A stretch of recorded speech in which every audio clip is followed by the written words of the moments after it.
पूजनीय महासादे सभी श्रोतागणों को हमारी आवाज़ जहाँ तक सुन रहे हैं, आज हम बताना चाहेंगे कि जो विशेषकर छात्र हैं वो अपने जीवन में कठिन परिश्रम भी करते हैं, फिर भी कभी कभी वो जो लक्ष्य सोचते हैं उनका वो स्वयं निर्धारण नहीं कर पाते हैं। तो उनमें कहाँ पर कमियां आती हैं, विशेषता देखा यह गया है कि कभी कभी छात्र अपने पथ से हटके अलग दूसरे विचारों को, एक प्रकार के विचारों को न संयोजित कर अन्य तरह तरह के भिन्न भिन्न प्रकार के विचार उनके मन में आते हैं और उनका कभी कभी ना चाहते हुए भी वो अनुसरण कर जाते हैं, जिससे उनका भविष्य कष्टमय हो जाता है और आने वाले भविष्य में वो जिन ऊंचाइयों को उनको छूना चाहिए वो नहीं छू पाते हैं और वो अपने ध्यान को आकर्षित नहीं कर पाते हैं। विशेषकर यहाँ हम संस्कृत के श्लोक के माध्यम से यह बताना चाहेंगे कि संस्कृत के श्लोक में बताया गया है कि काक चेष्टा वकोन ध्यानम स्वान निद्रा तथैव च अल्पाहारी गृह त्यागी विद्यार्थी पंच लक्षणम। ये तो लक्षण बताए ही गए हैं। काक चेष्टा मतलब कौवे जैसा ध्यान, काक चेष्टा वकोन ध्यान बगुले जैसा ध्यान, स्वान निद्रा तथैव च अर्थात कम नींद लेकर के अधिक कार्य करना, विवेक से कार्य करना। काव्य शास्त्रे विनोदेने कालो गच्छति धीमतान व्यसनेश्चा मूर्खाणाम कलहेन निद्रा च कलहेन वा। अर्थात छात्र जो हैं वो ना चाहते हुए, जो विद्यार्थी हैं जिनकी संगत अच्छी है, वो काव्य शास्त्र विनोदेने, विद्यार्थियों का समय जो पढ़ने लिखने वाले हैं उनका पढ़ाई लिखाई में व्यतीत होता है, वेद शास्त्र के अध्ययन में व्यतीत होता है। और जो मूर्ख प्रकार के लोग हैं उनका जो है समय इधर उधर की बातों में, तरह तरह के वार्तालाप में और इधर उधर के अपशब्दों में बीतता है। वह पथ से अपने अत्यधिक भ्रष्ट हो जाते हैं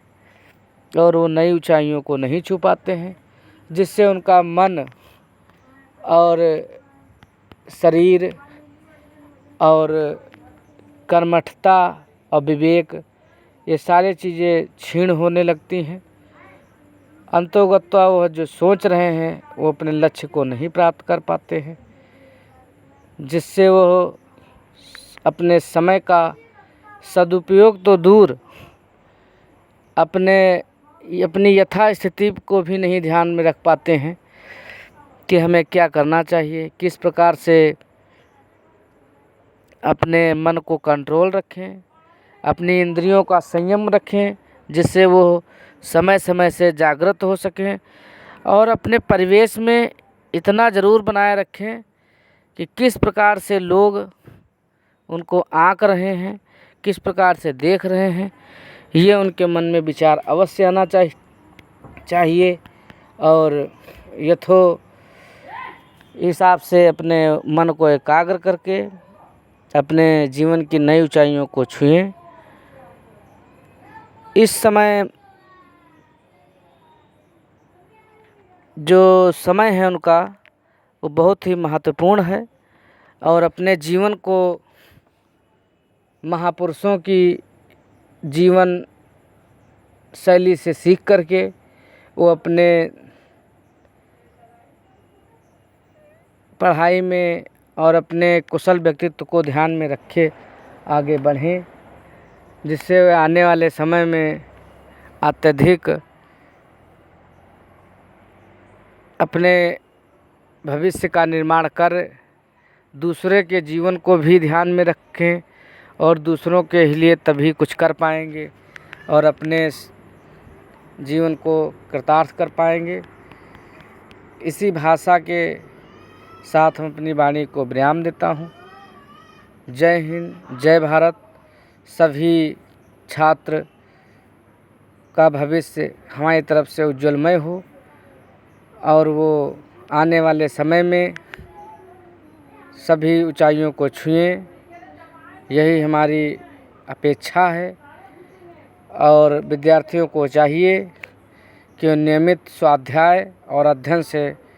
पठन पाठन पुस्तकें जारी रखें।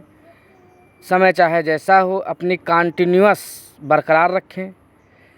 जिससे वो समय रहते अपने सिलेबस को, अपने विचार को, अपनी परिस्थितियों को, अपने मन को, अपने ज्ञान को और ऊंचाइयों तक प्रतिबद्ध कर ऊंचाइयां छुएं। हमारी आशा ही नहीं, विश्वास है कि वह जो है अपने सभी गुरुजनों का सम्मान करते रहेंगे और समयानुसार उनकी बातों का अध्ययन करेंगे, आकलन करेंगे, क्या अगला कह रहा है उसकी बातों को सुनेंगे। इसी प्रकार से सभी छात्रों को और विद्यार्थियों को, अभ्यर्थियों को जो हमें सुन रहे हैं, उनको हम पुनः एक बार नंदन एवं अभिनंदन करना चाहेंगे। सभी अपने भविष्य के स्वयं भाग्य विधाता हैं और स्वयं अपने विवेक से कटिबद्ध होकर के अपने कार्यों को करें और वे अवश्य सफल होंगे। जय हिंद, जय भारत।